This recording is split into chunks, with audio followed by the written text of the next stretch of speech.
Camille Waters dated Paul, Nate, Brandon, Marcus, Jake, and Evan, all at the same time. Each man believed he was the love of her life, until they discovered they were part of the same elaborate lie.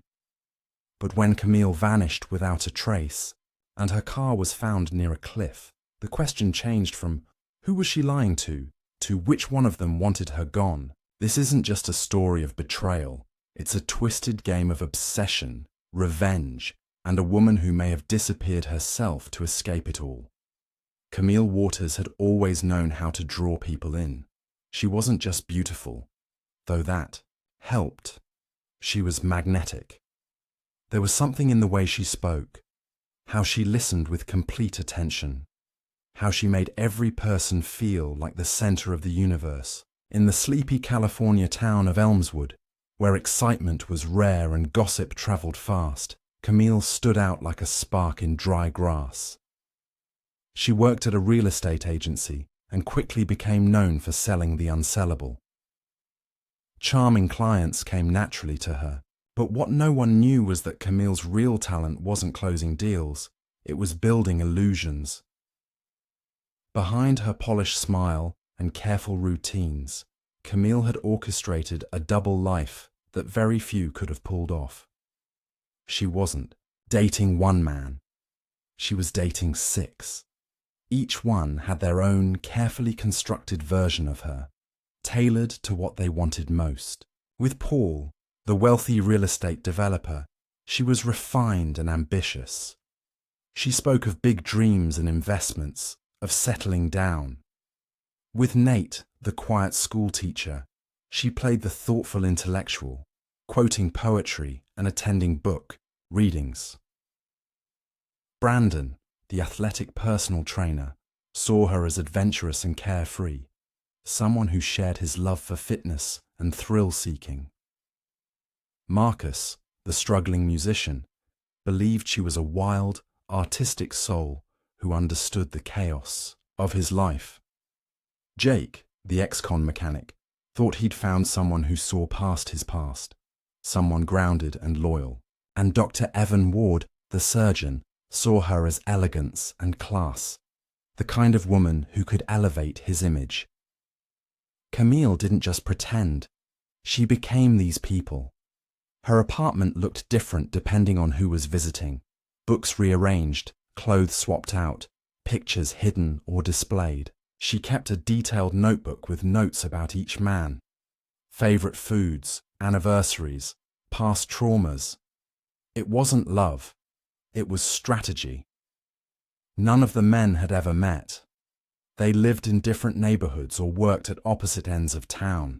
Her schedule was a masterpiece of coordination. Mondays and Thursdays were for Paul. Tuesdays were Nate's. Wednesdays she spent with Brandon, and so on. She rotated excuses with precision. Late work meetings, out-of-town family visits, yoga retreats. Each lie supported the next, woven tightly into a fabric no one had questioned, until one thread came loose. Camille wasn't in it for romance. She gained something from each of them: money, status, gifts, or simple attention. Paul gave her access to luxury. Evan took her to high-profile events. Jake fixed her car for free. Marcus wrote her songs. They each filled a space in her life, but none of them knew the truth. They were part of a grand, dangerous game. To those on the outside, Camille Waters was just a young woman with a successful job and an enviable lifestyle. But beneath the surface, she was running a complex emotional con, balancing 6 lives without a single one slipping. At least, not yet. It was a small mistake, one she'd made 100 times before without consequence. But this time, it changed everything. Camille had just finished spending the night at Brandon's place. He had made dinner, lit candles, even played a playlist he said reminded him of her. As usual, Camille played her part perfectly. She laughed at his jokes, praised his cooking, and told him how safe she felt in his arms. The next morning, she left before sunrise, whispering something about an early meeting. In her rush, she didn't notice that her phone had slipped between the couch cushions. Brandon found it an hour later. At first, he thought nothing of it. He figured she'd be back to pick it up. But as the screen lit up with a message notification, curiosity got the better of him. The message was brief. "Can't wait to see you again. I miss you already." His stomach twisted. He knew her circle of friends. None of them went by E. And the heart at the end. That wasn't something a casual friend would send. The phone wasn't locked. He tapped it open, still unsure of what he expected to find. What followed was a descent into a nightmare. Within minutes, Brandon discovered hundreds of texts from different men, all romantic, all recent. Some called her baby, others my girl. Photos of Camille in different outfits, taken in different locations, some dated within the same day. One video caught his attention. It was Camille on a picnic with another man. She was wearing the same dress she wore to his birthday dinner just the week before. Brandon's hands shook. He scrolled endlessly, each message confirming what he didn't want to believe. Camille hadn't just cheated. She had lived an entirely different life with each of them. Everything he thought they shared, the late-night conversations, the plans to move in together, was a lie. His confusion turned into anger. Among the messages, Brandon found the number of the man who had sent the E text. He dialed it without thinking.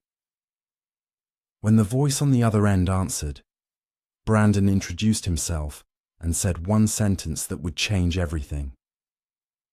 "I think we're both dating the same woman." The man on the line was Dr. Evan Ward. He didn't believe it at first until Brandon sent him screenshots. Within the next 2 hours, Evan had contacted another number he found in Camille's messages, Paul, the real estate developer. The chain reaction had begun. One by one, each man was brought into the loop, each one forced to confront a version of Camille they didn't recognize. For Camille, time was running out. The carefully separated lives she had built were colliding. The lies, once expertly maintained, were unraveling all at once. What had once been a perfectly balanced performance was now a collapsing house of cards, and none of the men were taking it lightly. The illusion was broken, and now something far darker was taking its place. The discovery didn't just spark heartbreak, it ignited fury. In a matter of days, all 6 men Camille had juggled were connected. Each had a piece of the puzzle, and now they were putting it together. Group chats formed. Screenshots were exchanged. Timelines were cross-referenced. The more they compared, the more they realized how deeply they had been manipulated. Camille had told each one a different story about her childhood, her job, even her dreams. They weren't just lovers, they were victims of a highly personal con. Paul felt humiliated. He had introduced her to colleagues, taken her to charity, galas, even mentioned her to his parents. Nate was heartbroken, his soft-spoken trust completely shattered. Marcus, the musician, had written songs about her. Now they sounded like jokes. Jake, who had already served time for a past assault, felt rage bubbling under the surface. Brandon's ego was bruised, and Evan, polished, respected Evan, was quietly unraveling behind closed doors. They didn't know whether to feel betrayed, disgusted, or foolish. Most felt all three, but before any of them could confront Camille, she vanished. 2 days after Brandon made the first phone call, Camille stopped responding to texts and calls altogether. Her apartment was empty, her car gone, her social media accounts wiped clean. No notes, No messages, no clues. It was as if she had evaporated. The police weren't immediately concerned. Adults disappear sometimes. Breakups, personal issues, stress. But then, Camille's car was found. Abandoned on a cliffside near Big Sur, doors unlocked, keys in the ignition, and no signs of Camille. Her purse was missing. No blood, no damage, no sign of struggle. Just an eerie emptiness. Now that police were interested, each of the 6 men became a suspect. They had motive, they had anger, and they had secrets. When questioned, none of them admitted to knowing the others. That was the first red flag. Investigators discovered inconsistencies in their stories almost immediately. Brandon had scratches on his arms that didn't match his timeline. Jake had recently purchased duct tape and rope from a local hardware store. Marcus's alibi the night Camille vanished was vague, something about being alone, working on a song. Paul, despite his wealth and status, was caught by traffic cameras, driving near Camille's neighborhood on the night she disappeared. And Evan, always the calmest one, had suddenly taken a week off from his practice, citing personal reasons. The deeper the investigation went, the darker it became. Police discovered Camille's notebook hidden in a storage unit under a false name. It contained detailed entries, notes about each man, their habits, their weaknesses. Some pages read, like a spy's journal. She had even recorded conversations. The entries stopped abruptly the day before she vanished. There was no body, no clear crime scene, no confession, just 6 men tied to one missing woman. All of them furious, all of them lying about something. And the question that lingered over the investigation like fog on the cliffs, had one of them snapped, or had Camille outsmarted them all? 3 weeks after Camille vanished, the case was cold. Despite hours of interrogation, surveillance footage, and tips from the public, no solid lead had emerged. The men remained under quiet observation, but there was no evidence linking any of them directly to a crime. Camille's car sat in the impound lot, collecting dust. Her disappearance was labelled suspicious but unsolved. It was the kind of mystery that small towns whisper about long after the headlines fade. Then, everything changed. A hiker, exploring a remote trail in the Los Padres National Forest, stumbled across something half-buried beneath a pile of rocks and dry leaves. It was a leather purse, faded and dirty, zipped shut. Inside were several items: a lipstick tube, a worn photograph, and Camille's driver's license.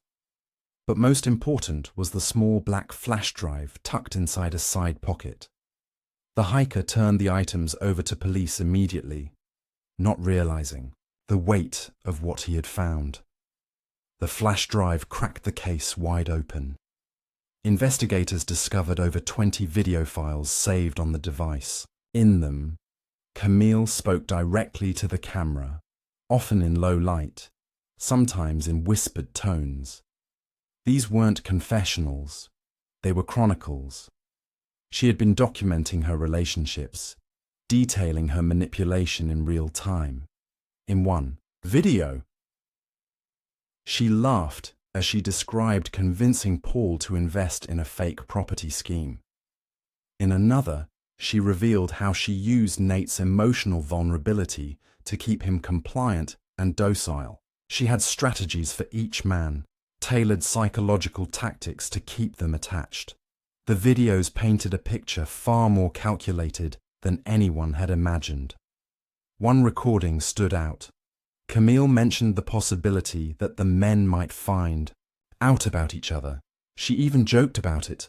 If they ever team up, I'm either dead or very, very far away. The tone was unsettling. The videos showed no guilt, only amusement and control. In one file, she held up a bundle of cash and winked, saying, "Every lie is worth a little more freedom." Alongside the videos were documents, bank transfers, gift, receipts, travel bookings, all funded by the men.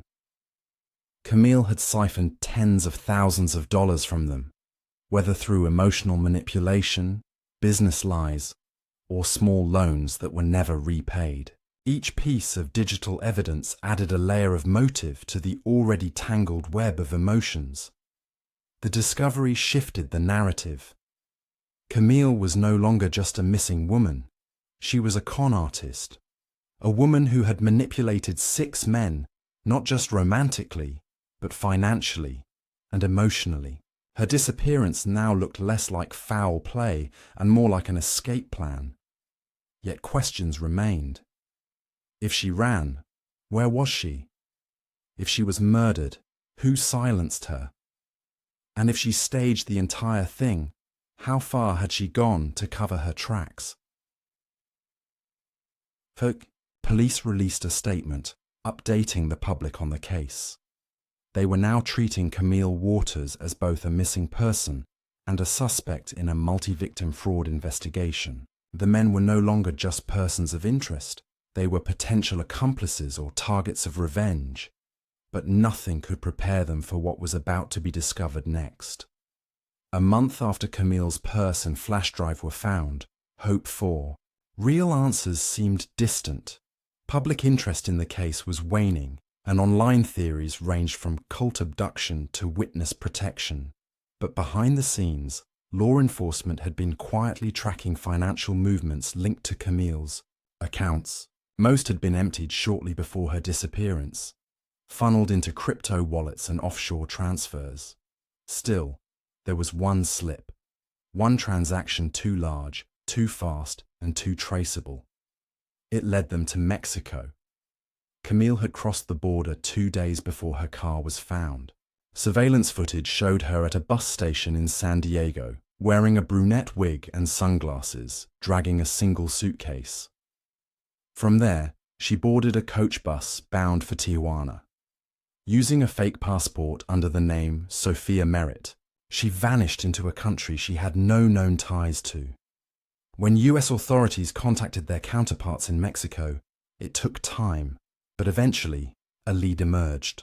Camille had rented a luxury villa just outside of Ensenada. It was private, gated, and paid for months in advance in cash. She had dyed her hair, changed her accent, and blended in easily with the expat community. She was calling herself an artist and claiming she had left a toxic life in California behind. She was charming her new neighbors, just like before. The arrest was quiet and without resistance. Camille was reading by the pool when authorities moved in. She didn't cry or plead. She asked for a glass of water and smiled as they placed the cuffs around her wrists. It was as if she had expected this moment all along. Back in California, Camille faced charges for fraud, identity theft, and obstruction of justice. Though the men she deceived were furious, none of them could be tied to any violent action. There was no murder, no physical crime, only layers of lies that had left emotional wreckage behind. Camille refused to testify, offer explanations, or express remorse. In court, the videos from the flash drive were played. The 6 men watched from the gallery as their secrets, once private and intimate, were exposed to the public. The trial became a media frenzy, not for what had been done to Camille, but for what she had done to others. She was sentenced to 5 years in prison, with parole eligibility after 3. Her victims were left to pick up the pieces of their lives. Some disappeared from public view, unable to face the shame. Others spoke out, warning about emotional predators and the dangers of idealizing anyone too quickly. When Camille was released, she didn't return to Elmswood. Her name didn't show up on any lease, utility bill, or government record. Some say she moved to Canada. Others believe she went back to Mexico under a new identity. Wherever she is, Camille Waters, master manipulator, professional chameleon, and emotional con artist, remains a ghost in the minds of those she fooled, and to this day, not one of the 6 men can say with certainty if they ever truly knew her at all.